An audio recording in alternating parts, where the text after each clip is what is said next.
Hello there. Here is our propagation station, and as you can see, we've added a couple more trays in addition to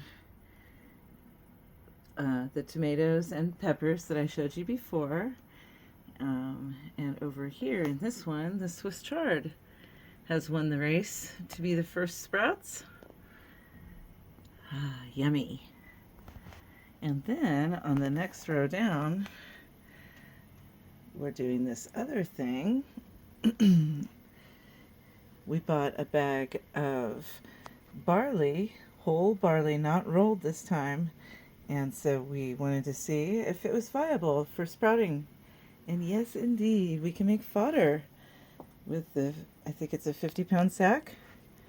And we need to get more buckets and more trays so that this system can be back up and running, because it doesn't really like to sit in this format.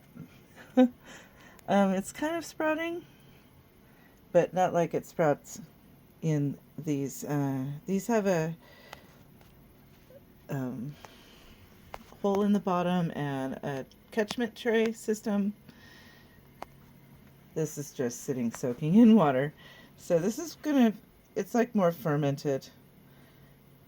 Anyways, the fodder is now gonna work, and we are gonna be able to purchase the materials to make that a thing, which is very exciting because at the old place we had an aquaponics grow tray set up that we could grow racks of this fodder, and the animals just love it. It really increases the nutritional value of the barley, and yeah, good stuff. In other news, we have a new occupant of this brooder box. That's right, guys. Darlene is broody. So she's sitting on some eggs, and we are just giving her privacy. Ivan marked eggs that were before she was consistently broody, and those kind of helped anchor her to sit. And she's laid more since, so we're very hopeful. All right, I don't want to bother her, and this cat is trying to get in. Over here in the yard, things have been a little bit extra bad because we did go ahead and harvest little guy, and I think this little white rambling actually misses him.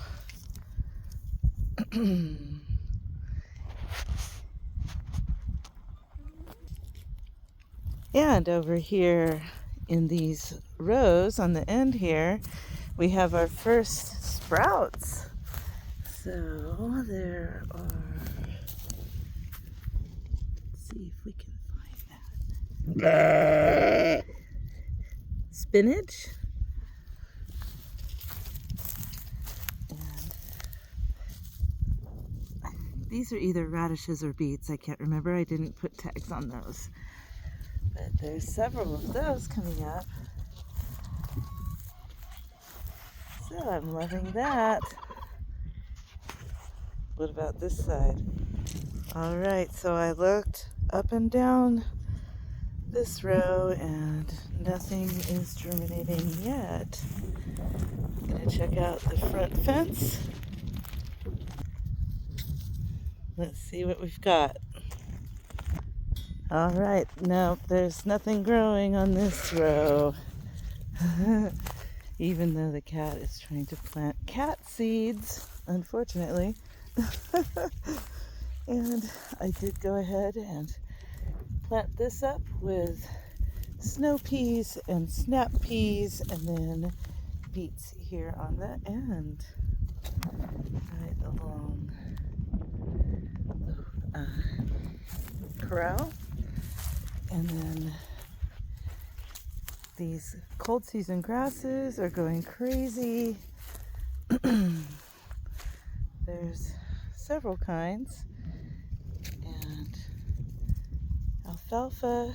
So I'm gonna just let this edge along the fence turn into a sweet spot for propagating these types of plants.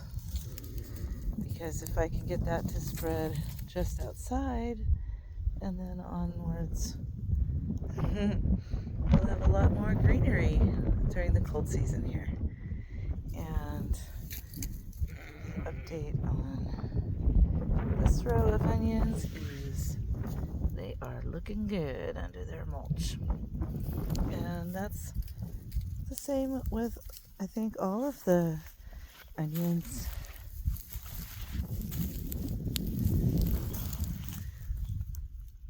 Looking good under the mulch.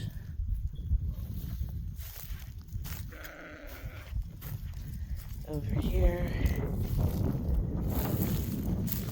garlics. Looking great. Garlics. I'm pretty happy. More garlic, and then the onions start here. It's feed time, so everybody's talkative.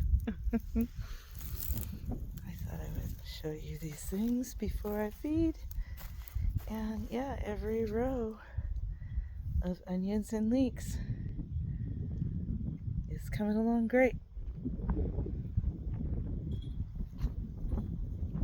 Now those little Zy pits, let's go check those out. Matt put these Zy pits in last year with Three Sisters, and this clover that was the legume of the trio, that has come back like crazy in each of these Zy pits. So one there, and one over here, and over here, and there's this one, and that one, and then here at my feet, another one. And so this week I'm going to plant these up with, I'm thinking, pumpkins. We got to pumpkin number 15, and that's 2 years of attempting to pumpkin. We got to do better than that, guys. Got to do better. Right, Igor? Igor, the management, is criticizing me. All right. Well, there's always plenty more to show, but I think it's time to feed everyone for now. So I hope you're having a wonderful weekend. Cheers and blessings.